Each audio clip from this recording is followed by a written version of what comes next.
Insofar as machinery dispenses with muscular power, it becomes a means of employing laborers of slight muscular strength, and those whose bodily development is incomplete, but whose limbs are all the more supple.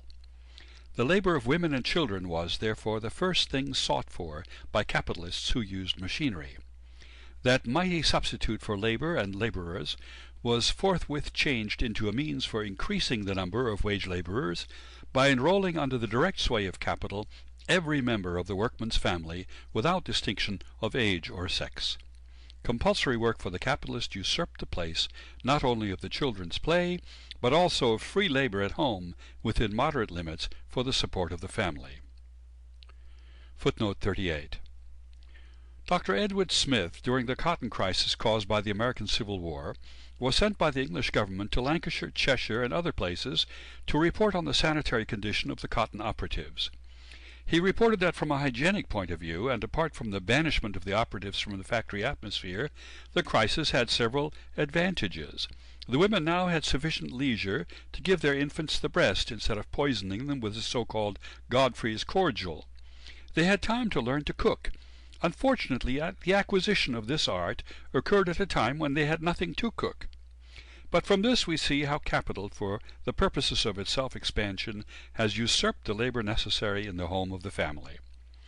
This crisis was also utilized to teach sewing to the daughters of the workmen in sewing schools.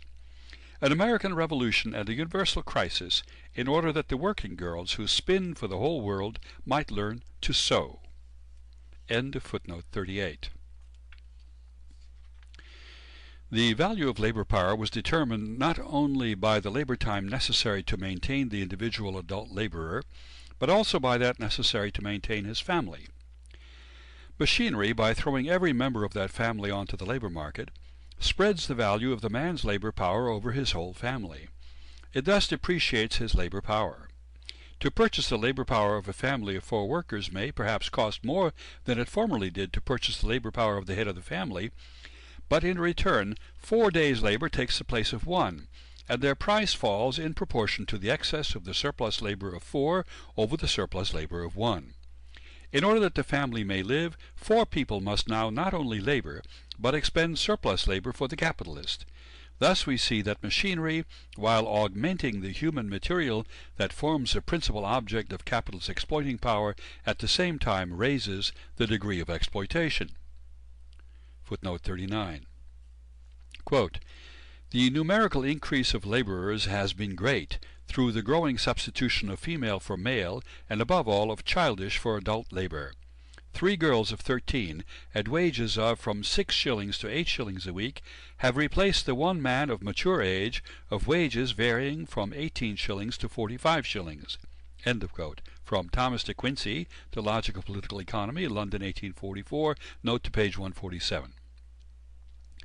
Since certain family functions, such as nursing and suckling children, cannot be entirely suppressed, the mothers confiscated by capital must try substitutes of some sort. Domestic work, such as sewing and mending, must be replaced by the purchase of ready-made articles. Hence, the diminished expenditure of labor in the house is accompanied by an increased expenditure of money. The cost of keeping the family increases, and balances the greater income. In addition to this, economy and judgment in the consumption and preparation of the means of subsistence becomes impossible. Abundant material relating to these facts, which are concealed by official political economy, is to be found in the reports of the inspectors of factories, of the Children's Employment Commission, and more especially in the reports on public health. End of footnote 39. Machinery also revolutionizes out and out the contract between the laborer and the capitalist, which formally fixes their mutual relations. Taking the exchange of commodities as our basis, our first assumption was that capitalist and laborer met as free persons, as independent owners of commodities, the one possessing money and means of production, the other labor power. But now the capitalist buys children and young persons under age. Previously the workman sold his own labor power, which he disposed of, nominally, as a free agent. Now he sells wife and child. He has become a slave dealer. Footnote 40. In striking contrast with the great fact that the shortening of the hours of labor of women and children in English factories was exacted from capital by the male operatives, we find in the latest reports of the Children's Employment Commission traits of the operative parents in relation to the traffic in children that are truly revolting and thoroughly like slave dealing. But the Pharisee of a capitalist, as may be seen from the same reports, denounces this brutality which he himself creates, perpetuates, and exploits, and which he moreover baptizes as, quote, freedom of labor, end quote. Quote, infant labor has been called into aid even to work for their own daily bread. Without strength to endure such disproportionate toil, without instruction to guide their future life, they have been thrown into a situation physically and morally polluted. The Jewish historian has remarked upon the overthrow of Jerusalem by Titus that it was no wonder it should have been destroyed with such a signal destruction when an inhuman mother sacrificed her own offspring to satisfy the cravings of absolute hunger. End of quote. Public Economy Concentrated by Carlyle, 1833, page 66. End of footnote 40. The demand for children's labor often resembles in form the inquiries for Negro slaves, such as were formerly to be read among the advertisements in American journals. Quote, my attention, end quote, says an English factory inspector, quote, was drawn to an advertisement in the local paper of one of the most important manufacturing towns of my district, of which the following is a copy. Wanted 12 to 20 young persons not younger than what can pass for 13 years. Wages 4 shillings a week. Apply, etc. End of quote. Footnote 41. A. Redgrave in Reports of Inspectors of Factories for the 31st of October 1858, pages 40 and 41. End of footnote 41. The phrase, quote, what can pass for 13 years, end of quote, has reference to the fact that by the Factory Act, children under 13 years may work only 6 hours. A surgeon officially appointed must certify their age. The manufacturer therefore asks for children who look as if they are already 13 years old. The decrease, often by leaps and bounds, in the number of children under 13 years employed in factories, a decrease that is shown in an astonishing manner by the English statistics of the last 20 years, was for the most part, according to the evidence of the factory inspectors themselves, the work of the certifying surgeons, who overstated the age of the children, agreeably to the capitalist's greed for exploitation, and the sordid trafficking needs of the parents. In the notorious district of Bethnal Green, a public market is held every Monday and Tuesday morning, where children of both sexes from 9 years of age upwards hire themselves out to the silk manufacturers. Quote, the usual terms are 1 shilling 8 a week, this belongs to the parents, and 2 shillings for myself in tea, end of quote. The contract is binding only for the week. The scene and language while this market is going on are quite disgraceful, end of quote. Footnote 42. Children's Employment Commission, 5th Report, London, 1866, page 81, note 31. Added in the 4th German edition, the Bethnal Green silk industry is now almost destroyed. F.E. End of footnote 42. It has also occurred in England that women have taken, quote, children from the workhouse and let anyone have them out for 2 shillings 6 a week, end of quote. Footnote 43. Children's Employment Commission, 3rd Report, London, 1864, page 53, note 15, end of footnote 43. In spite of legislation, the number of boys sold in Great Britain by their parents to act as live chimney-sweeping machines, although there exist plenty of machines to replace them, exceeds 2,000. Footnote 44. Location cited, 5th Report, page 22, note 137. End of footnote 44. The revolution effected by machinery in the juridical relations between the buyer and the seller of labor power, causing the transaction as a whole to lose the appearance of a contract between free persons, afforded the English Parliament an excuse founded on juridical principles for the interference of the state with factories. Whenever the law limits the labor of children to 6 hours and industry is not before interfered with, the complaints of the manufacturers are always renewed. They allege that numbers of the parents withdraw their children from the industry brought under the Act in order to sell them where, quote, freedom of labor, end of quote, still rules, i.e. where children under 13 years are compelled to work like grown-up people and therefore can be got rid of at a higher price. But since capital is by nature a leveler, since it exacts in every sphere of production equality in the conditions of the exploitation of labor, the limitation by law of children's labor in one branch of industry becomes the cause of its limitation in others. We have already alluded to the physical deterioration as well of the children and young persons as of the women, whom machinery, first directly in the factories that shoot up on its bases, and then indirectly in all the remaining branches of industry, subjects to the exploitation of capital. In this place, therefore, we dwell only on one point, the enormous mortality during the first few years of their life of the children of the operatives. In 16 of the registration districts into which England is divided, there are for every 100,000 children alive under the age of 1 year, only 9,000 deaths in a year on an average. In one district, only 7,047. In 24 districts, the deaths are over 10,000 but under 11,000. In 39 districts, over 11,000 but under 12,000. In 48 districts, over 12,000 but under 13,000. In 22 districts, over 20,000. In 25 districts, over 21,000. In 17, over 22,000. And in 11, over 23,000. In Wolverhampton, Ashton-under-Lyne and Preston over 24,000, in Nottingham, Stockport and Bradford over 25,000, in Wisbech 16,000, and in Manchester 26,125. Footnote 45.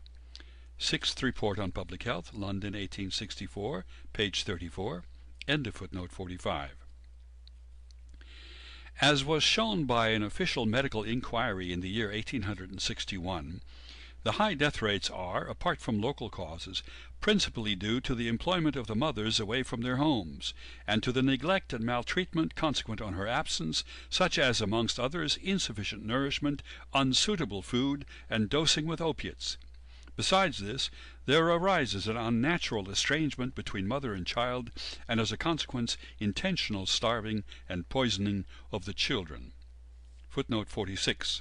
Quote, the inquiry of 1861 showed, moreover, that while, with the described circumstances, infants perish under the neglect and mismanagement which their mothers' occupations imply, the mothers become to a grievous extent denaturalized toward their offspring, commonly not troubling themselves much at the death, and even sometimes taking direct measures to ensure it. End of quote. Location cited. End of footnote 46.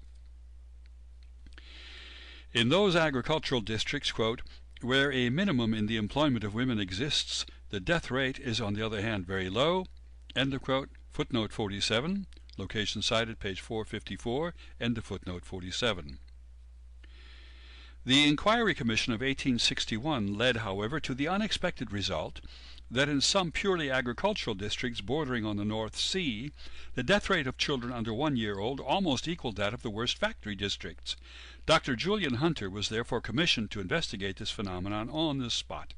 His report is incorporated with the Sixth Report on Public Health, footnote 48. Location cited, pages 454 to 463, quote, report by Dr. Henry Julian Hunter on the excessive mortality of infants in some rural districts of England, end of quote, end of footnote 48. Up to that time it was supposed that the children were decimated by malaria and other diseases peculiar to low-lying and marshy districts.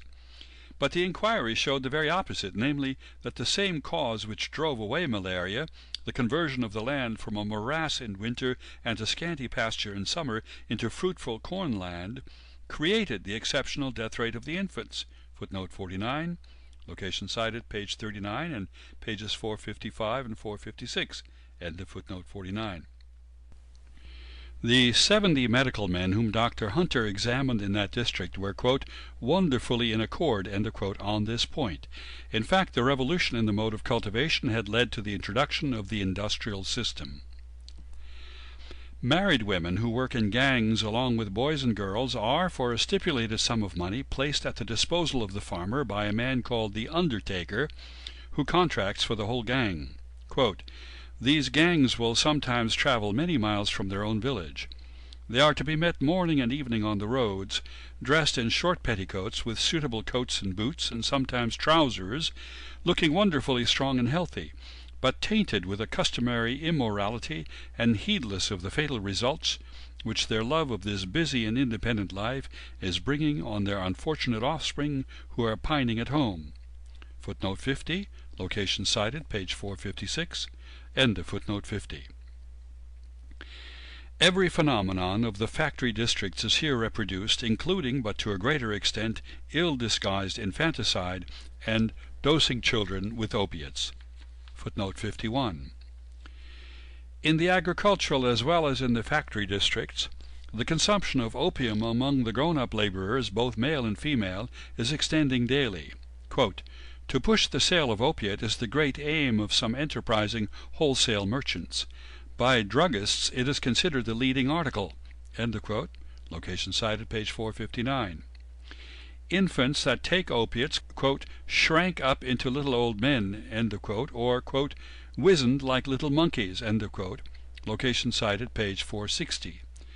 We see here how India and China avenged themselves on England. End of footnote 51. Quote, "My knowledge of such evils," says Dr. Simon, the medical officer of the Privy Council and editor-in-chief of the Reports on Public Health, "may excuse the profound misgiving with which I regard any large industrial employment of adult women." End of quote. Footnote 52, location cited, page 37, end of footnote 52. Quote, "Happy indeed," exclaims Mr. Baker, the factory inspector, in his official report, "happy indeed will it be for the manufacturing districts of England when every married woman having a family is prohibited from working in any textile works at all." End of quote. Footnote 53, report of the inspectors of factories for the 31st October 1862, page 59. Mr. Baker was formerly a doctor. End of footnote 53. The moral degradation caused by the capitalistic exploitation of women and children has been so exhaustively depicted by F. Engels in his Lage der arbeitenden Klasse Englands and other writers that I need only mention the subject in this place.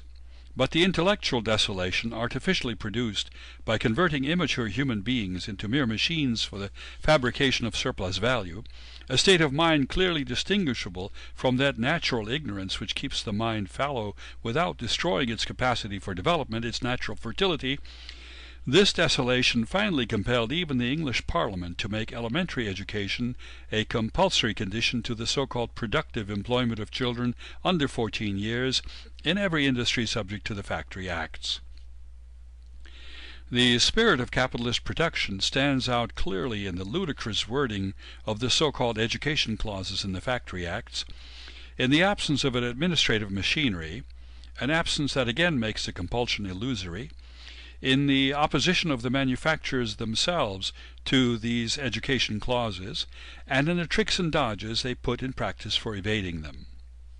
Quote, "For this the legislature is alone to blame, by having passed a delusive law, which, while it would seem to provide that the children employed in factories shall be educated, contains no enactment by which that professed end can be secured.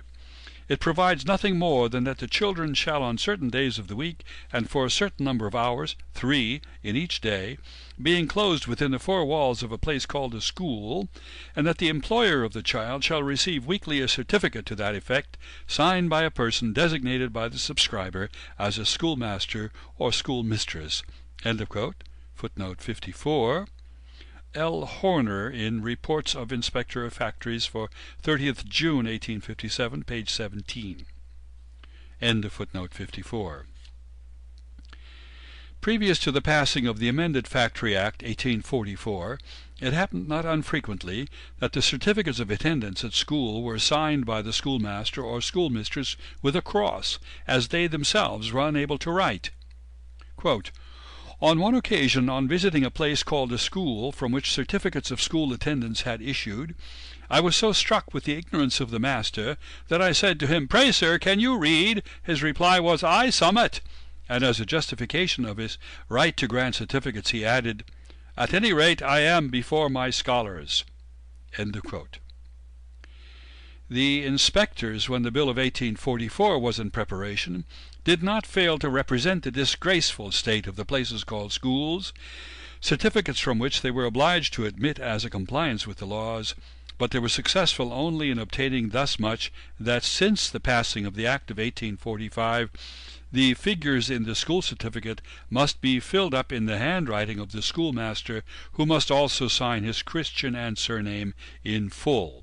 Footnote 55. L. Horner, in Report of the Inspector of Factories for 31st October 1855, pages 18 and 19, end of footnote 55. Sir John Kincaid, factory inspector for Scotland, relates experiences of the same kind. Quote, "The first school we visited was kept by Mrs. Ann Killen. Upon asking her to spell her name, she straightway made a mistake by beginning with the letter C, but correcting herself immediately, she said her name began with a K. On looking at her signature, however, in the school certificate books, I noticed that she spelt it in various ways, while her handwriting left no doubt as to her unfitness to teach. She herself also acknowledged that she could not keep the register. In a second school I found the schoolroom 15 feet long and 10 feet wide, and counted in this space 75 children, who were gabbling something unintelligible." End of quote. Footnote 56. Sir John Kincaid, in Report of the Inspector of Factories for the 31st October 1858, pages 31 and 32. End of footnote 56. But it is not only in the miserable places above referred to that the children obtain certificates of school attendance without having received instruction of any value, for in many schools where there is a competent teacher, his efforts are of little avail from the distracting crowd of children of all ages, from infants of 3 years old and upward. His livelihood miserable at the best, depending on the pence received from the greatest number of children whom it is possible to cram into the space. To this is to be added scanty school furniture, deficiency of books and other materials for teaching, and the depressing effect upon the poor children themselves of a close and noisome atmosphere. I have been in many such schools, where I have seen rows of children doing absolutely nothing, and this is certified as school attendance, and in statistical returns such children are set down as being educated. End of quote. Footnote 57. L. Horner, in Reports, etc., for the 31st of October, 1857, pages 17 and 18, end of footnote 57. In Scotland, the manufacturers try all they can to do without the children that are obliged to attend school. Quote, "It requires no further argument to prove that the educational clauses of the Factory Act, being held in such disfavour among mill owners, tend in a great measure to exclude that class of children alike from the employment and the benefit of education contemplated by this Act." End of quote. Footnote 58. Sir John Kincaid, in Reports, etc., 31st October 1856, page 66, end of footnote 58. Horribly grotesque does this appear in print works, which are regulated by a special act. By that act, quote, "Every child, before being employed in a print work, must have attended school for at least 30 days, and not less than 150 hours, during the 6 months immediately preceding such first day of employment, and during the continuance of its employment in the print works, it must attend for a like period of 30 days, and 150 hours during every successive period of 6 months. The attendance at school must be between 8 a.m. and 6 p.m. No attendance of less than 2½ hours, nor more than 5 hours on any one day, shall be reckoned as part of the 150 hours. Under ordinary circumstances, the children attend school morning and afternoon for 30 days, for at least 5 hours each day, and upon the expiration of the 30 days, the statutory total of 150 hours having been attained, having in their language made up their book, they return to the print work, where they continue until the 6 months have expired, when another installment of school attendance becomes due, and they again seek the school until the book is again made up. Many boys, having attended school for the required number of hours, when they return to school after the expiration of their 6 months' work in the print work, are in the same condition as when they first attended school as print work boys, that they have lost all they gained by their previous school attendance. In other print works, the children's attendance at school is made to depend altogether upon the exigencies of the work and the establishment. The requisite number of hours is made up each 6 months by installments consisting of from 3 to 5 hours at a time, spreading over perhaps the whole 6 months. For instance, the attendance on one day might be from 8 to 11 a.m., on another day from 1 p.m. to 4 p.m., and the child might not appear at school again for several days, when it would attend from 3 p.m. to 6 p.m. Then it might attend for 3 or 4 days consecutively, or for a week. Then it would not appear at school for 3 weeks or a month. After that, upon some odd days, at some odd hours, when the operative who employed it chose to spare it, and thus the child was, as it were, buffeted from school to work, from work to school, until the tale of 150 hours was told. End of quote. Footnote 59. A. Redgrave, in Report of the Inspectors of Factories, 31st October 1857, pages 41 to 42. In those industries where the Factory Act proper, not the Print Works Act referred to in the text, has been in force for some time, the obstacles in the way of the education clauses have in recent years been overcome. In industries not under the Act, the views of Mr. J. Geddes, a glass manufacturer, still extensively prevail. He informed Mr. White, one of the inquiry commissioners, quote, "As far as I can see, the greater amount of education, which a part of the working class has enjoyed for some years past, is an evil. It is dangerous because it makes them independent." End of quote. Children's Employ Commission, 4th Report, London, 1865, page 253. End of footnote 59. By the excessive addition of women and children to the ranks of the workers, machinery at last breaks down the resistance which the male operatives in the manufacturing period continued to oppose to the despotism of capital. Footnote 60. Quote, "Mr. E., a manufacturer, informed me that he employed females exclusively at his power looms, gives a decided preference to married females, especially those who have families at home dependent on them for support. They are attentive, docile, more so than unmarried females, and are compelled to use their utmost exertions to procure the necessaries of life. Thus are the virtues, the peculiar virtues of the female character, to be perverted to her injury. Thus all that is most dutiful and tender in her nature is made a means of her bondage and suffering." End of quote. 10 Hours Factory Bill, the speech of Lord Ashley, March 15, London, 1844, page 20. End of footnote 60. Subsection B. Prolongation of the working day. If machinery be the most powerful means for increasing the productiveness of labor, i.e., for shortening the working time required in the production of a commodity, it becomes in the hands of capital the most powerful means, in those industries first invaded by it, for lengthening the working day beyond all bounds set by human nature. It creates on the one hand new conditions by which capital is enabled to give free scope to this its constant tendency, and on the other hand new motives with which to whet capital's appetite for the labor of others. In the first place, in the form of machinery, the implements of labor become automatic, things moving and working independent of the workman. They are thenceforth an industrial perpetuum mobile that would go on producing forever, did it not meet with certain natural obstructions in the weak bodies and the strong wills of its human attendants. The automaton as capital, and because it is capital, is endowed in the person of the capitalist with intelligence and will. It is therefore animated by the longing to reduce to a minimum the resistance offered by that repellent yet elastic natural barrier, man.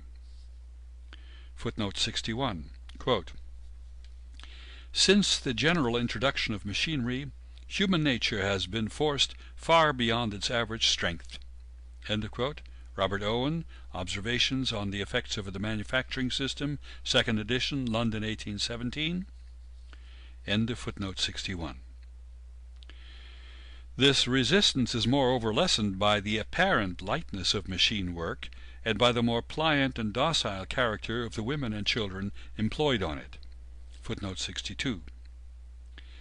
The English, who have a tendency to look upon the earliest form of appearance of a thing as the cause of its existence, are in the habit of attributing the long hours of work in factories to the extensive kidnapping of children practiced by capitalists in the infancy of the factory system, and on workhouses and orphanages, by means of which robbery, unresisting material for exploitation was procured. Thus, for instance, Feisedin, himself a manufacturer, says, quote, "It is evident that the long hours of work were brought about by the circumstance of so great a number of destitute children being supplied from different parts of the country. that the masters were independent of the hands, and that having once established the custom by means of the miserable materials they had procured in this way, they could impose it on their neighbours with the greater facility. End of quote. J. Fissenden, The Curse of the Factory System, London, 1836, page 11. With reference to the labour of women, Saunders, a factory inspector, says in his report of 1844, quote, "Amongst the female operatives there are some women who, for many weeks in succession, except for a few days, are employed from 6 a.m. till midnight, with less than 2 hours for meals, so that on 5 days of the week they have only 6 hours left out of the 24 for going to and from their homes and resting in bed." End of quote. End of footnote 62. The productiveness of machinery is, as we saw, inversely proportional to the value transferred by it to the product. The longer the life of the machine, the greater is the mass of the products over which the value transmitted by the machine is spread, and the less is the portion of that value added to each single commodity. The active lifetime of a machine is, however, clearly dependent on the length of the working day, or on the duration of the daily labor process, multiplied by the number of days for which the process is carried on. The wear and tear of a machine is not exactly proportional to its working time, and even if it were so, a machine working 16 hours daily for 7.5 years covers as long a working period as, and transmits to the total product no more value than, the same machine would if it worked only 8 hours daily for 15 years. But in the first case the value of the machine would be reproduced twice as quickly as in the latter, and the capitalist would, by this use of the machine, absorb in 7.5 years as much surplus value as in the second case he would in 15. The material wear and tear of a machine is of two kinds. The one arises from use, as coins wear away by circulating; the other from non-use, as a sword rusts when left in its scabbard. The latter kind is due to the elements. The former is more or less directly proportional, the latter to a certain extent inversely proportional to the use of the machine. Footnote 63. Quote, "Occasion, injury to the delicate moving parts of a metallic mechanism by inaction." End of quote. Ewer, location cited, page 281. End of footnote 63. But in addition to the material wear and tear, a machine also undergoes what we may call a moral depreciation. It loses exchange value, either by machines of the same sort being produced cheaper than it, or by better machines entering into competition with it. Footnote 64. The Manchester spinner, Times, 26 November 1862, before referred to, says in relation to this subject, quote, "It, namely the allowance for deterioration of machinery, is also intended to cover the loss which is constantly arising from the superseding of machines before they are worn out by others of a new and better construction." End of quote. End of footnote 64. In both cases, be the machine ever so young and full of life, its value is no longer determined by the labor actually materialized in it, but by the labor time requisite to reproduce either it or the better machine. It has therefore lost value more or less. The shorter the period taken to reproduce its total value, the less is the danger of moral depreciation, and the longer the working day, the shorter is that period. When machinery is first introduced into an industry, new methods of reproducing it more cheaply follow blow upon blow, and so do improvements that not only affect individual parts and details of the machine, but its entire build.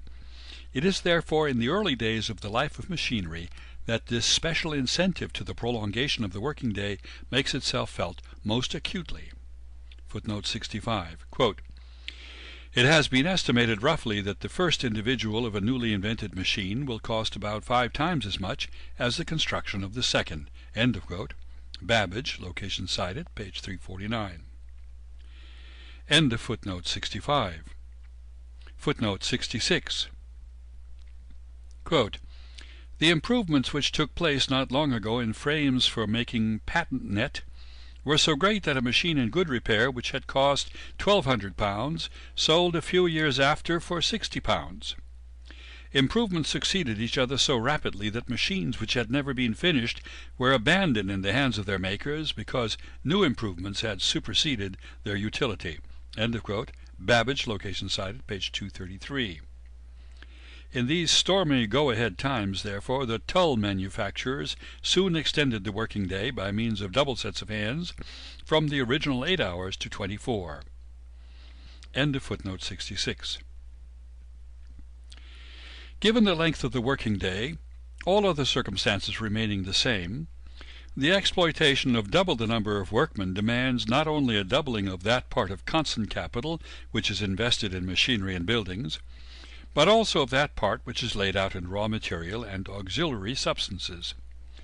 The lengthening of the working day, on the other hand, allows of production on an extended scale without any alteration in the amount of capital laid out on machinery and buildings. Footnote 67.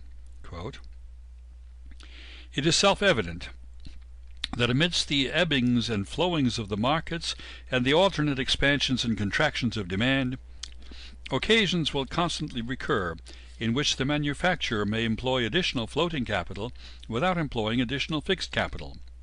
If additional quantities of raw material can be worked up without incurring an additional expense for buildings and machinery." End of quote. R. Torrens, On Wages and Combination, London 1834, page 64. End of footnote 67. Not only is there, therefore, an increase of surplus value, but the outlay necessary to obtain it diminishes. It is true that this takes place more or less with every lengthening of the working day, but in the case under consideration the change is more marked because the capital converted into the instruments of labor preponderates to a greater degree. Footnote 68. This circumstance is mentioned only for the sake of completeness, for I shall not consider the rate of profit, i.e., the ratio of the surplus value to the total capital advanced, until I come to the third book. End of footnote 68. The development of the factory system fixes a constantly increasing portion of the capital in a form in which, on the one hand, its value is capable of continual self-expansion, and in which, on the other hand, it loses both use value and exchange value whenever it loses contact with living labor. Quote, "When a laborer," end quote, said Mr. Ashworth, a cotton magnate, to Professor Nassau W. Sr., quote, "lays down his spade, he renders useless for that period a capital worth 18 pence. When one of our people leaves the mill, he renders useless a capital that has cost £100,000 sterling." End of quote. Footnote 69. Senior, Letters on the Factory Act, London 1837, pages 13 and 14. End of footnote 69. Only fancy making useless for a single moment a capital that has cost £100,000 sterling. It is in truth monstrous that a single one of our people should ever leave the factory. The increased use of machinery, as Senior, after the instruction he received from Ashworth, clearly perceives, makes a constantly increasing lengthening of the working day, quote, "desirable," end of quote. Footnote 70. Quote, "The great proportion of fixed to circulating capital makes long hours of work desirable." End of quote. With the increased use of machinery, etc., quote, "the motives to long hours of work will become greater, as the only means by which a large proportion of fixed capital can be made profitable." End of quote. Location cited, pages 11 through 13. Quote, "There are certain expenses upon a mill which go on in the same proportion whether the mill be running short or full time, as for instance rent rates and taxes, insurance against fire, wages of several permanent servants, deterioration of machinery, with various other charges upon a manufacturing establishment, the proportion of which to profits increases as the production decreases." End of quote. Report of the Inspector of Factories for the 31st October 1862, page 19.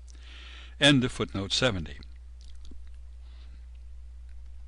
Machinery produces relative surplus value, not only by directly depreciating the value of labor power, and by indirectly cheapening the same through cheapening the commodities that enter into its reproduction, but also when it's first introduced sporadically into an industry, by converting the labor employed by the owner of that machinery into labor of a higher degree and greater efficacy, by raising the social value of the article produced above its individual value, and thus enabling the capitalist to replace the value of a day's labor power by a smaller portion of the value of a day's product. During this transition period, when the use of machinery is a sort of monopoly, the profits are therefore exceptional, and the capitalist endeavors to exploit thoroughly, "the sunny time of this his first love," by prolonging the working day as much as possible. The magnitude of the profit whets his appetite for more profit. As the use of machinery becomes more general in a particular industry, the social value of the product sinks down to its individual value. And the law that surplus value does not arise from the labor power that has been replaced by the machinery, but from the labor power actually employed in working with the machinery, asserts itself. Surplus value arises from variable capital alone, and we saw that the amount of surplus value depends on two factors, namely, the rate of surplus value and the number of the workmen simultaneously employed. Given the length of the working day, the rate of surplus value is determined by the relative duration of the necessary labor and of the surplus labor in a day. The number of the laborers simultaneously employed depends on its side on the ratio of the variable to the constant capital. Now, however much the use of machinery may increase the surplus labor at the expense of the necessary labor by heightening the productiveness of labor, it is clear that it attains this result only by diminishing the number of workmen employed by a given amount of capital.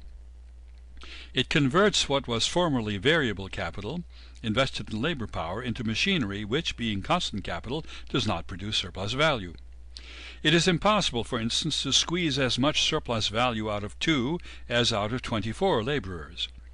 If each of these 24 men gives only 1 hour of surplus labor in 12, the 24 men give together 24 hours of surplus labor, while 24 hours is the total labor of the 2 men. Hence, the application of machinery to the production of surplus value implies a contradiction which is immanent in it, since of the two factors of the surplus value created by a given amount of capital, one, the rate of surplus value, cannot be increased except by diminishing the other, the number of workmen. This contradiction comes to light as soon as, by the general employment of machinery in a given industry, the value of the machine-produced commodity regulates the value of all commodities of the same sort, and it is this contradiction that in its turn drives the capitalist, without his being conscious of the fact, to excessive lengthening of the working day, in order that he may compensate the decrease in the relative number of laborers exploited by an increase not only of the relative but of the absolute surplus labor. Footnote 71. Why it is that the capitalist and also the political economists who are imbued with his views are unconscious of this immanent contradiction will appear from the first part of the third book. End of footnote 71.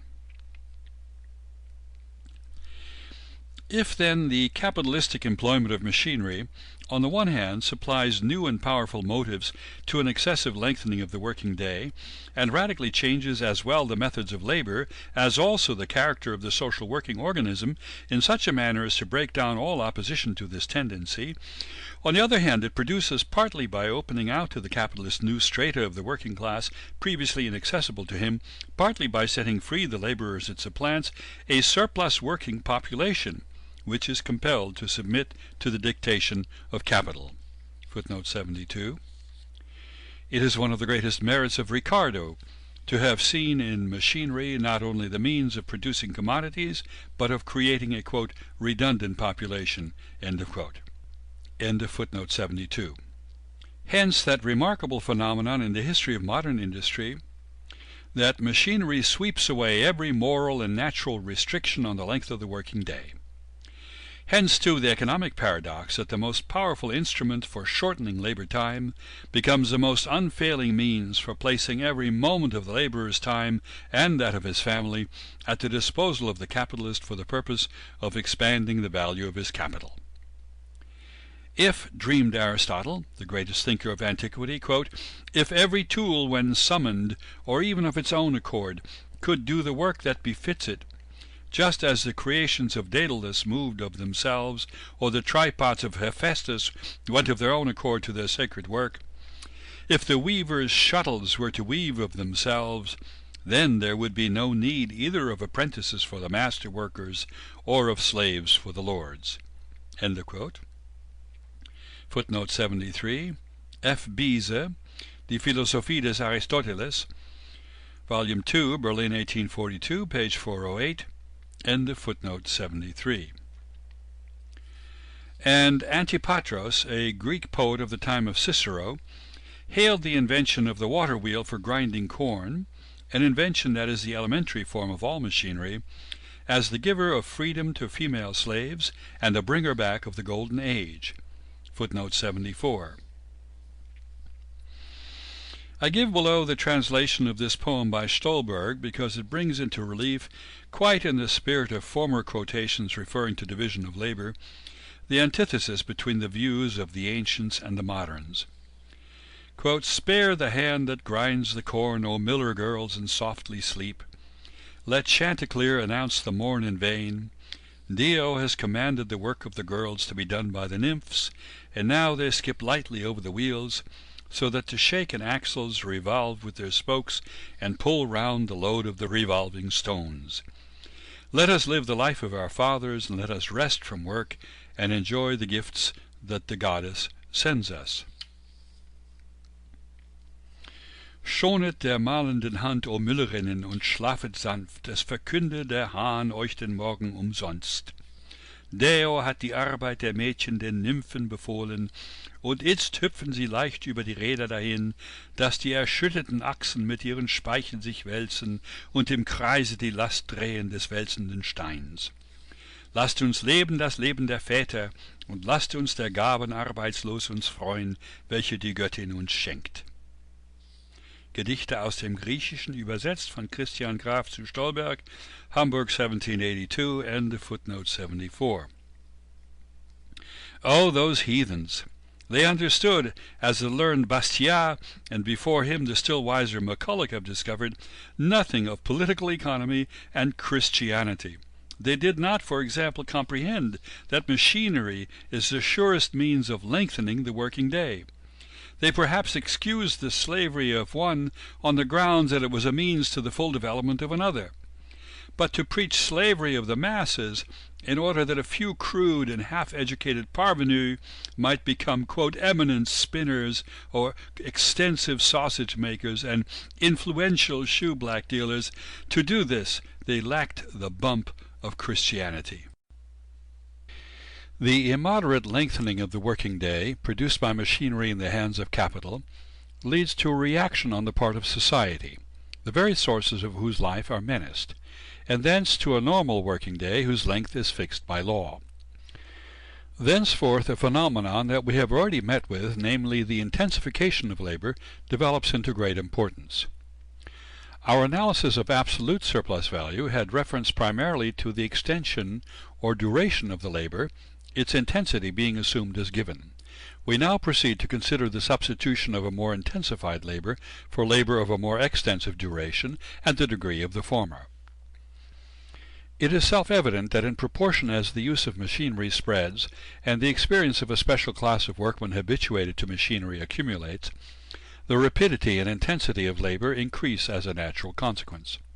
Thus, in England, during half a century, lengthening of the working day went hand in hand with increasing intensity of factory labor. Nevertheless, the reader will clearly see that where we have labor not carried on by fits and starts, but repeated day after day with unvarying uniformity, a point must inevitably be reached where extension of the working day and intensity of the labor mutually exclude one another, in such a way that lengthening of the working day becomes compatible only with a lower degree of intensity, and a higher degree of intensity only with a shortening of the working day. So soon as the gradually surging revolt of the working class compelled Parliament to shorten compulsorily the hours of labor, and to begin by imposing a normal working day on factories proper, so soon consequently as an increased production of surplus value by the prolongation of the working day was once for all put a stop to, from that moment capital threw itself with all its might into the production of relative surplus value by hastening on the further improvement of machinery. At the same time a change took place in the nature of relative surplus value. Generally speaking, the mode of producing relative surplus value consists in raising the productive power of the workman so as to enable him to produce more in a given time with the same expenditure of labor. Labor time continues to transmit as before the same value to the total product, but this unchanged amount of exchange value is spread over more use value. Hence, the value of each single commodity sinks. Otherwise, however, so soon as the compulsory shortening of the hours of labor takes place, the immense impetus it gives the development of productive power and to economy in the means of production imposes on the workman increased expenditure of labor in a given time, heightened tension of labor power, and closer filling up of the pores of the working day, or condensation of labor to a degree that is attainable only within the limits of the shortened working day. This condensation of a greater mass of labor into a given period thenceforward counts for what it really is, a greater quantity of labor. In addition to a measure of its extension, i.e. duration, labor now acquires a measure of its intensity or of the degree of its condensation or density. Footnote 75. There are, of course, always differences in the intensity of labor in various industries, but these differences are, as Adam Smith has shown, compensated to a partial extent by minor circumstances peculiar to each sort of labor. Labor time as a measure of value is not, however, affected in this case, except in so far as the duration of labor and the degree of its intensity are two antithetical and mutually exclusive expressions for one and the same quantity of labor. End of footnote 75. The denser hour of the 10 hours working day contains more labor, i.e. expended labor power, than the more porous hour of the 12 hours working day. The product, therefore, of one of the former hours has as much or more value than has the product of 1 1/5 of the latter hours. Apart from the increased yield of relative surplus value through the heightened productiveness of labor, the same mass of value is now produced for the capitalist, say, by 3 1/3 hours of surplus labor and 6 2/3 hours of necessary labor, as was previously produced by 4 hours of surplus labor and 8 hours of necessary labor. We now come to the question, how is the labor intensified? The first effect of shortening the working day results from the self-evident law that the efficiency of labor power is in an inverse ratio to the duration of its expenditure. Hence, within certain limits what is lost by shortening the duration is gained by the increasing tension of labor power. That the workman moreover really does expend more labor power is ensured by the mode in which the capitalist pays him. Footnote 76. Especially by piecework, a form we shall investigate in part 6 of this book. End of footnote 76. In those industries, such as potteries, where machinery plays little or no part, the introduction of the Factory Acts has strikingly shown that the mere shortening of the working day increases to a wonderful degree the regularity, uniformity, order, continuity, and energy of the labor. Footnote 77. See Report of the Inspector of Factories for 31st October 1865. End of footnote 77. It seemed, however, doubtful whether this effect was produced in the factory proper, where the dependence of the workman on the continuous and uniform motion of the machinery had already created the strictest discipline. Hence, when in 1844 the reduction of the working day to less than 12 hours was being debated, the masters almost unanimously declared, quote, that their overlookers in the different rooms took good care that the hands lost no time, end of quote, that, quote, the extent of vigilance and attention on the part of the workmen was hardly capable of being increased, end of quote, and therefore that the speed of the machinery and other conditions remaining unaltered, quote, to expect in a well-managed factory any important result from increased attention of the workmen was an absurdity, end of quote. Footnote 78, a report of the Inspector of Factories for 1844 in the quarter ending 30th April 1845, pages 20 to 21. End of footnote 78. This assertion was contradicted by experiments. Mr. Robert Gardner reduced the hours of labor in his 2 large factories at Preston on and after the 20th of April 1844 from 12 to 11 hours a day.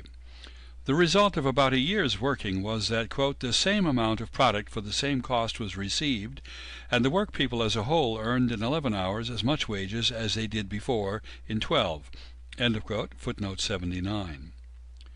Location cited, page 19.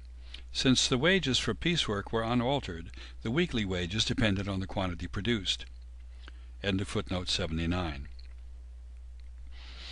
I pass over the experiments made in the spinning and carding rooms because they were accompanied by an increase of 2% in the speed of the machines. But in the weaving department, where moreover many sorts of figured fancy articles were woven, there was not the slightest alteration in the conditions of the work. The result was, quote, from 6th January to 20th April 1844, with a 12-hours day, average weekly wages of each hand 10 shillings 1.5 pence, from 20th April to 29th June 1844, with day of 11 hours, average weekly wages 10 shillings 3.5 pence. Footnote 80, location cited page 20. End of footnote 80. Here we have more produced in 11 hours than previously in 12, and entirely in consequence of more steady application and economy of time by the workpeople. While they got the same wages and gained 1 hour of spare time, the capitalists got the same amount produced and saved the cost of coal, gas, and other such items for 1 hour. Similar experiments, and with like success, were carried out in the mills of Messrs. Horrocks and Jackson. Footnote 81. The moral element played an important part in the above experiments. The workpeople told the factory inspector, quote, "We work with more spirit. We have the reward ever before us of getting away sooner at night, and one active and cheerful spirit pervades the whole mill, from the youngest piecer to the oldest hand, and we can greatly help each other." End of quote. Location cited, page 21. End of footnote 81.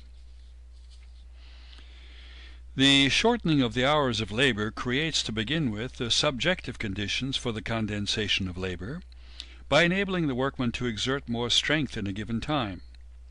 So soon as that shortening becomes compulsory, machinery becomes in the hands of capital the objective means systematically employed for squeezing out more labor in a given time. This is effected in two ways: by increasing the speed of the machinery, and by giving the workman more machinery to tend. Improved construction of the machinery is necessary, partly because without it greater pressure cannot be put on the workman, and partly because the shortened hours of labor force the capitalist to exercise the strictest watch over the cost of production. The improvements in the steam engine have increased the piston speed, and at the same time have made it possible, by means of a greater economy of power, to drive with the same or even a smaller consumption of coal more machinery with the same engine. The improvements in the transmitting mechanism have lessened friction, and what so strikingly distinguishes modern from the older machinery, have reduced the diameter and weight of the shafting to a constantly decreasing minimum. Finally, the improvements in the operative machines have, while reducing their size, increased their speed and efficiency, as in the modern power loom, or, while increasing the size of their framework, have also increased the extent and number of their working parts, as in spinning mules, or have added to the speed of these working parts by imperceptible alterations of details, such as those which 10 years ago increased the speed of the spindles in self-acting mules by 1/5. The reduction of the working day to 12 hours dates in England from 1832.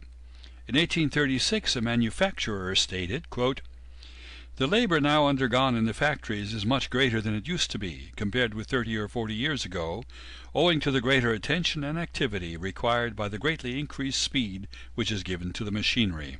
End of quote. Footnote 82. John Fielden, location cited, page 32. End of footnote 82. In the year 1844, Lord Ashley, now Lord Shaftesbury, made in the House of Commons the following statements, supported by documentary evidence. Quote, "The labor performed by those engaged in the processes of manufacture is 3 times as great as in the beginning of such operations. Machinery has executed, no doubt, the work that would demand the sinews of millions of men, but it has also prodigiously multiplied the labor of those who are governed by its fearful movements. In 1815 the labor of following a pair of mules spinning cotton of number 40, reckoning 12 hours to the working day, involved the necessity of walking 8 miles. In 1832 the distance traveled in following a pair of mules spinning cotton yarn of the same number was 20 miles, and frequently more. In 1835, query 1815 or 1825, the spinner put up daily on each of these mules 820 stretches, making a total of 1,640 stretches in the course of the day. In 1832 the spinner put up on each mule 2,200 stretches, making a total of 4,400. In 1844 2,400 stretches, making a total of 4,800, and in some cases the amount of labor required is even still greater. I have another document sent to me in 1842 stating that the labor is progressively increasing not only because the distance to be traveled is greater, but because the quantity of goods produced is multiplied, while the hands are fewer in proportion than before, and moreover because an inferior species of cotton is now often spun, which it is more difficult to work. In the carding room there has also been a great increase of labor. One person there does the work formerly divided between two. In the weaving room, where a vast number of persons are employed, and principally females, the labor has increased within the last few years fully 10%, owing to the increased speed of the machinery in spinning. In 1838, the number of hanks spun per week was 18,000. In 1843 it amounted to 21,000. In 1819 the number of picks in power loom weaving per minute was 60. In 1842 it was 140, showing a vast increase of labor. End of quote. Footnote 83. Lord Ashley, location cited, pages 6 to 9, Passim. End of footnote 83. In the face of this remarkable intensity of labor, which had already been reached in 1844 under the 12 Hours Act, there appeared to be a justification for the assertion made at that time by the English manufacturers that any further progress in that direction was impossible, and therefore that every further reduction of the hours of labor meant a lessened production. The apparent correctness of their reasons will be best shown by the following contemporary statement by Leonard Horner, the factory inspector, their ever-watchful censor. Quote, "Now, as the quantity produced must in the main be regulated by the speed of the machinery, it must be the interest of the mill owner to drive it at the utmost rate of speed consistent with these following conditions, namely, the preservation of the machinery from too rapid deterioration, the preservation of the quality of the article manufactured, and the capability of the workman to follow the motion without a greater exertion than he can sustain for a constancy. One of the most important problems, therefore, which the owner of a factory has to solve, is to find out the maximum speed at which he can run, with a due regard to the above conditions. It frequently happens that he finds he has gone too fast, that breakages and bad work more than counterbalance the increased speed, and that he is obliged to slacken his pace. I therefore concluded that as an active and intelligent mill owner would find out the safe maximum, it would not be possible to produce as much in 11 hours as in 12. I further assumed that the operative paid by piecework would exert himself to the utmost consistent with the power of continuing at the same rate." End of quote. Footnote 84. Report of the Inspector of Factories for quarter ending 30th September 1844 and from 1st October 1844 to 30th April 1845, page 20, end of footnote 84. Horner, therefore, came to the conclusion that a reduction of the working hours below 12 would necessarily diminish production. Footnote 85, location cited, page 22, end of footnote 85. He himself, 10 years later, cites his opinion of 1845 in proof of how much he underestimated in that year the elasticity of machinery and of man's labor power, both of which are simultaneously stretched to an extreme by the compulsory shortening of the working day. We now come to the period that follows the introduction of the 10 Hours Act in 1847 into the English cotton, woolen, silk, and flax mills. Quote, "The speed of the spindles has increased upon throstles 500 and upon mules 1,000 revolutions a minute. i.e. the speed of the throstle spindle, which in 1839 was 4,500 times a minute, is now in 1862 5,000, and of the mule spindle that was 5,000 is now 6,000 times a minute, amounting in the former case to 1/10 and in the second case to 1/5 additional increase. End of quote. Footnote 86. Report of the Inspector of Factories for 31st October 1862, page 62, end of footnote 86. James Nasmyth, the eminent civil engineer of Patrickcroft near Manchester, explained in a letter to Leonard Horner written in 1852 the nature of the improvements in the steam engine that had been made between the years 1848 and 1852.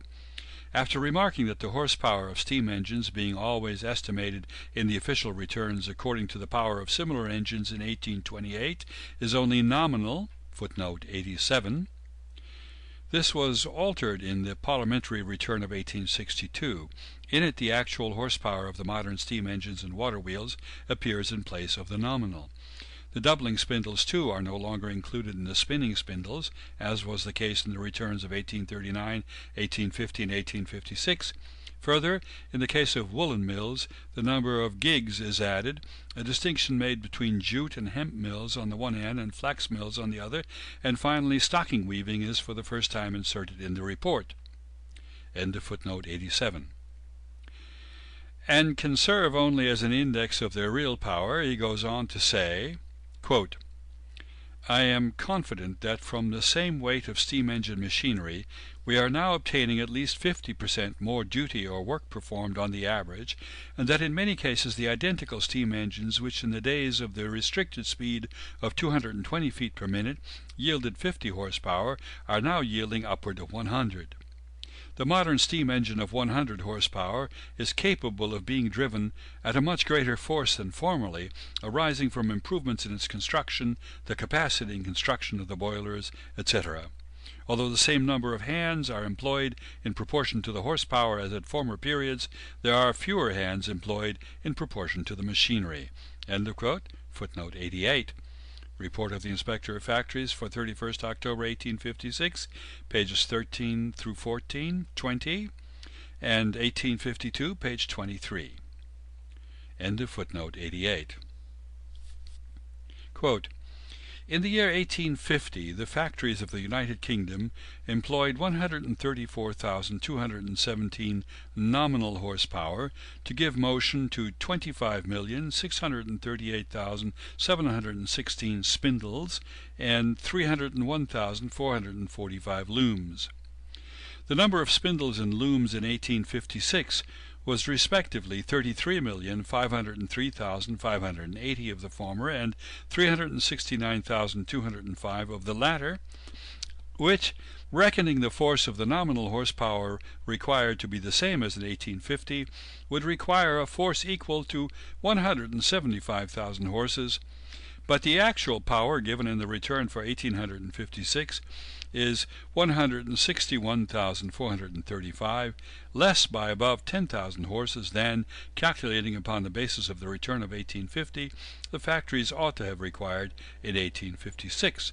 End of quote. Footnote 89. Location cited, pages 14 through 15. End of footnote 89. Quote, the facts thus brought out by the return of 1856 appear to be that the factory system is increasing rapidly, that although the same number of hands are employed in proportion to the horsepower as at former periods, there are fewer hands employed in proportion to the machinery, that the steam engine is enabled to drive an increased weight of machinery by economy of force and other methods, and that an increased quantity of work can be turned off by improvements in machinery and in methods of manufacture, by increase of speed of the machinery, and by a variety of other causes. End of quote. Footnote 90. Location cited, page 20. End of footnote 90. Quote, the great improvements made in machines of every kind have raised their productive power very much.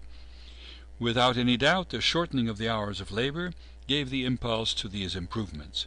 The latter, combined with a more intense strain on the workman, have had the effect that at least as much is produced in the shortened, by 2 hours or 1/6 working day, as was previously produced during the longer one. End of quote. Footnote 91. Reports, etc. for 31st October 1858, pages 0 through 10. Compare reports, etc. for 30th April 1860, page 30. End of footnote 91. One fact is sufficient to show how greatly the wealth of the manufacturers increased along with the more intense exploitation of labor power. From 1838 to 1850, the average proportional increase in English cotton and other factories was 32%, while from 1850 to 1856 it amounted to 86%.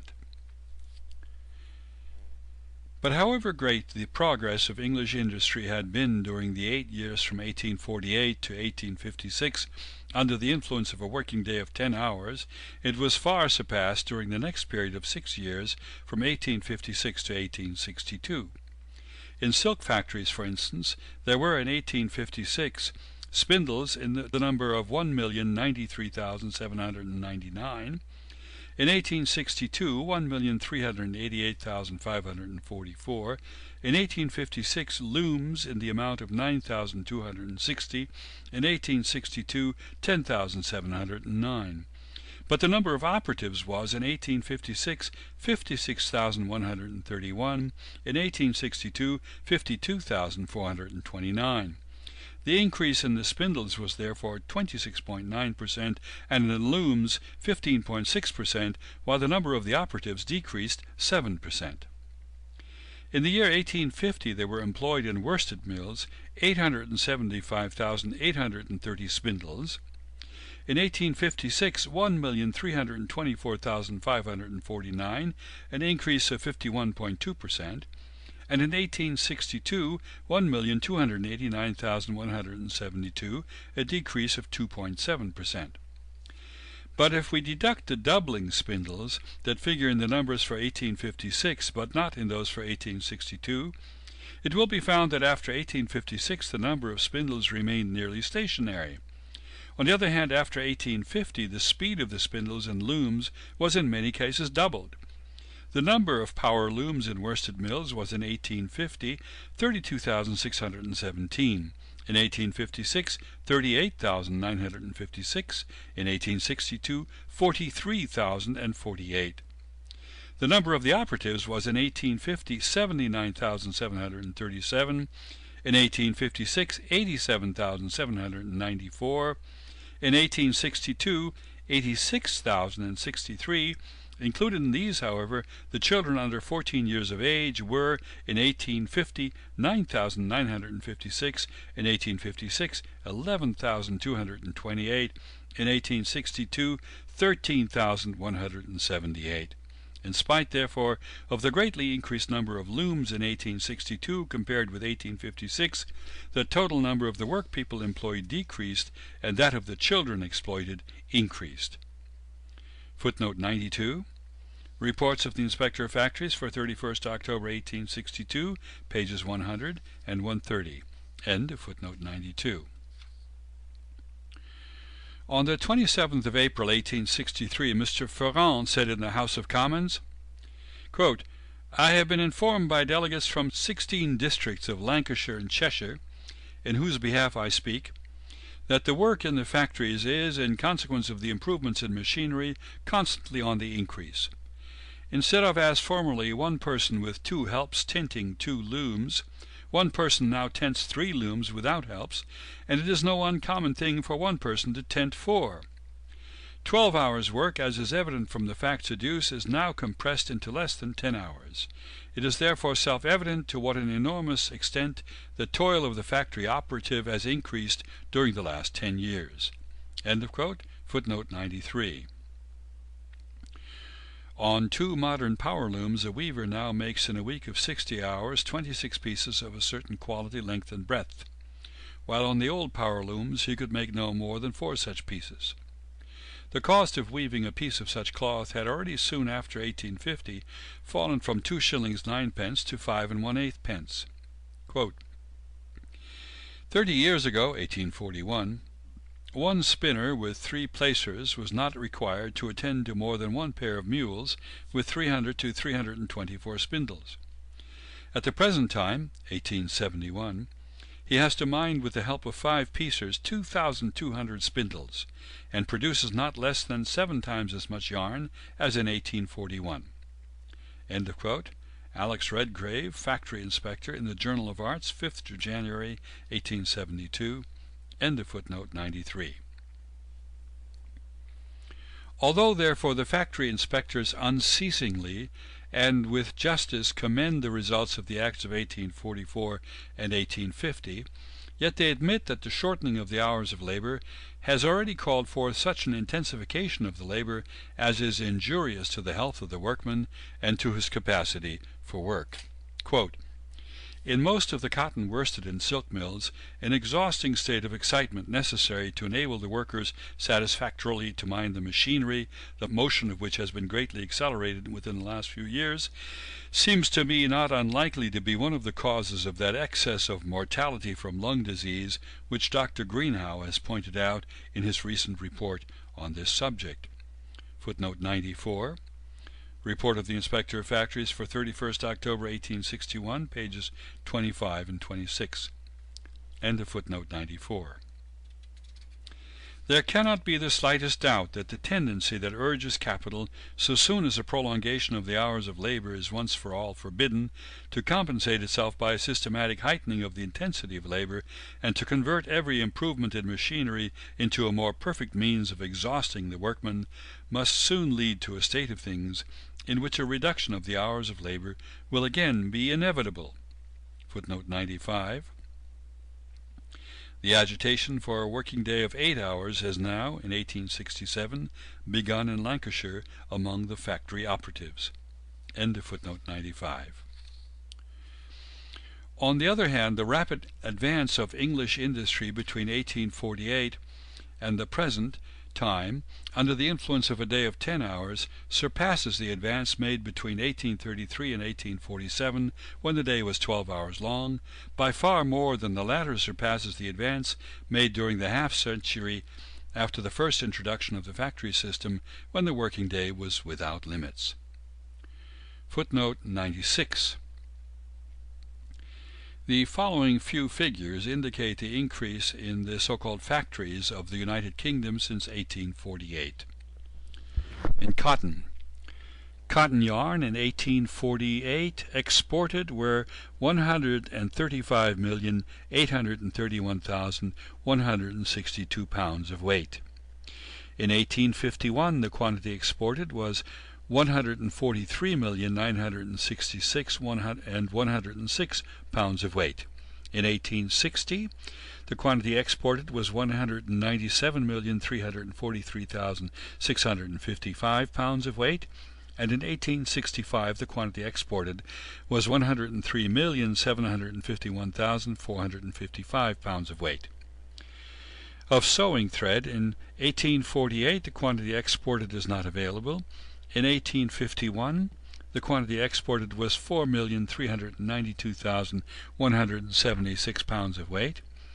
In 1860, the quantity exported was 6,297,554 pounds of weight, and in 1865, the quantity exported was 4,648,611 pounds of weight.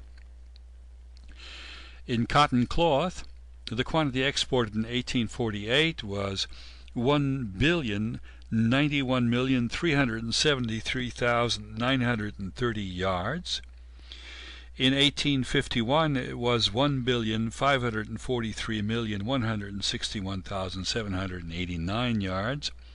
In 1860 the quantity of cotton cloth exported was 2,776,218,427 yards. And in 1865 the quantity exported was 2,015,237,851 yards. Of flax and hemp, in 1848 the quantity exported was 11,722,182 pounds of weight of yarn, and in 1851 the quantity exported was 18,841,326 pounds of yarn.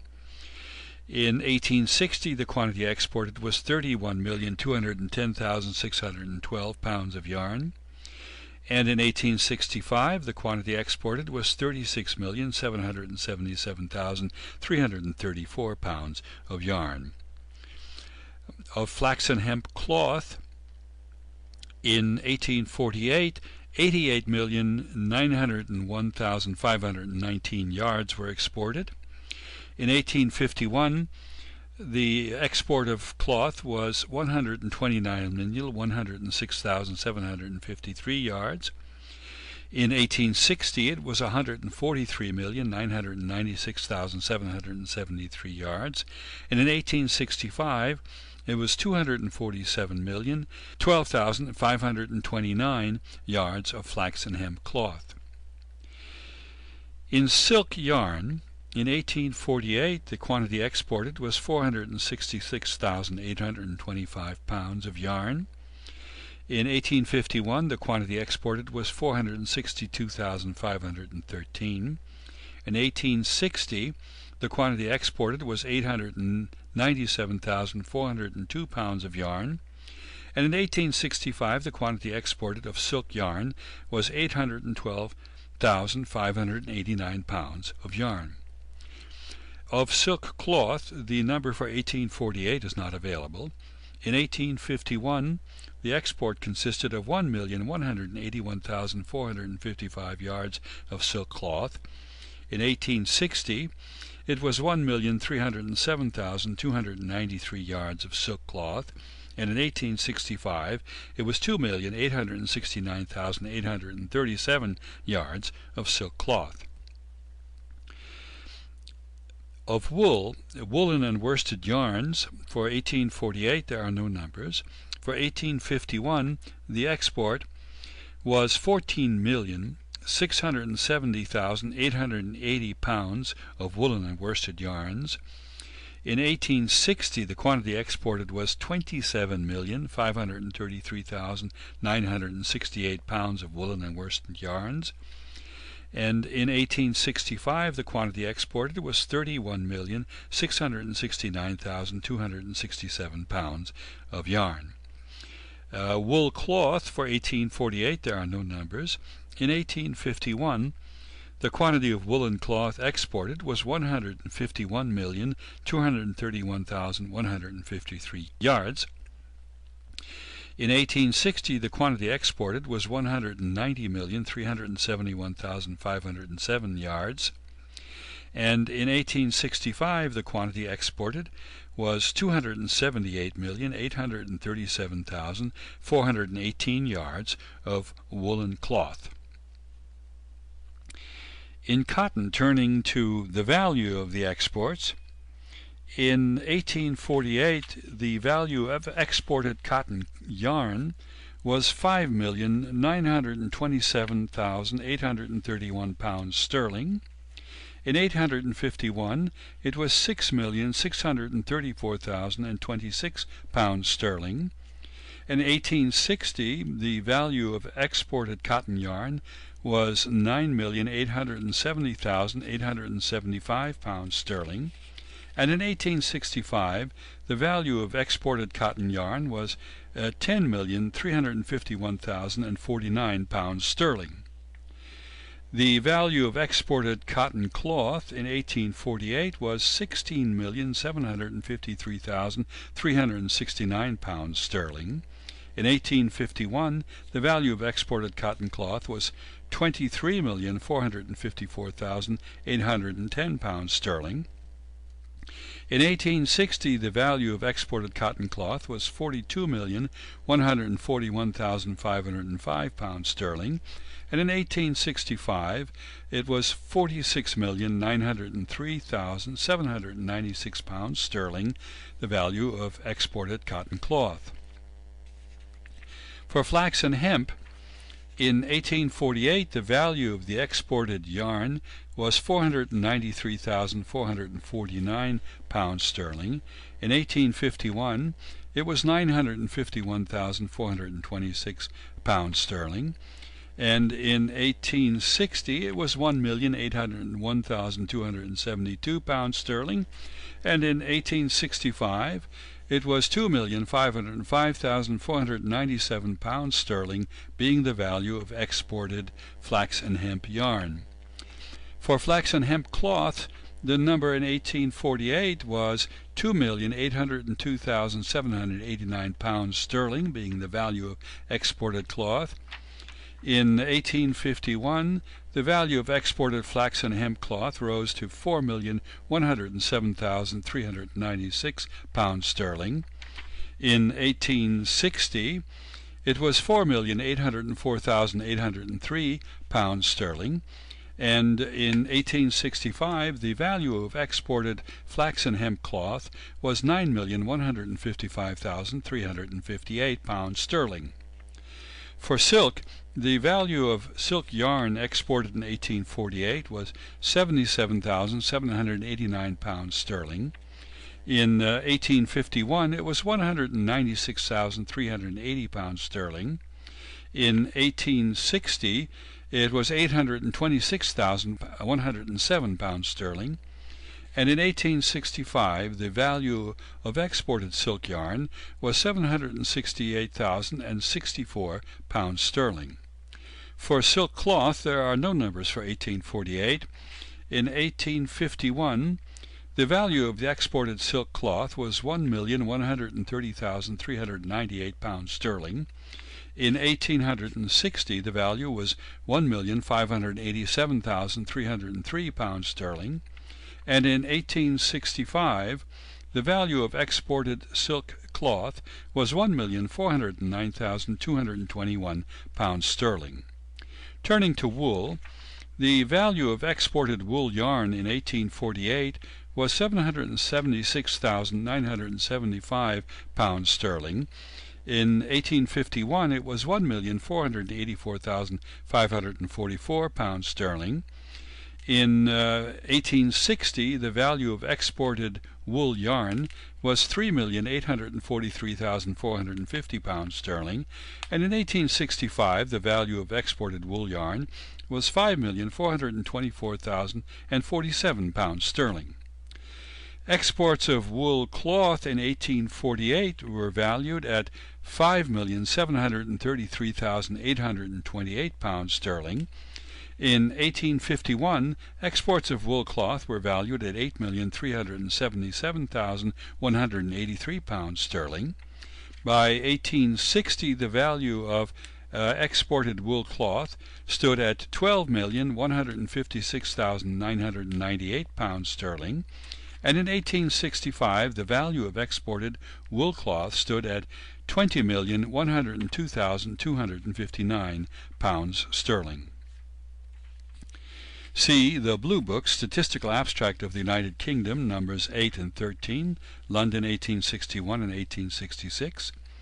In Lancashire the number of mills increased only 4% between 1839 and 1850, 19% between 1850 and 1856, and 33% between 1856 and 1862, while the persons employed in them during each of the above periods of 11 years increased absolutely, but diminished relatively. See Report of the Inspector of Factories for 31st October 1862, page 63. The cotton trade preponderates in Lancashire.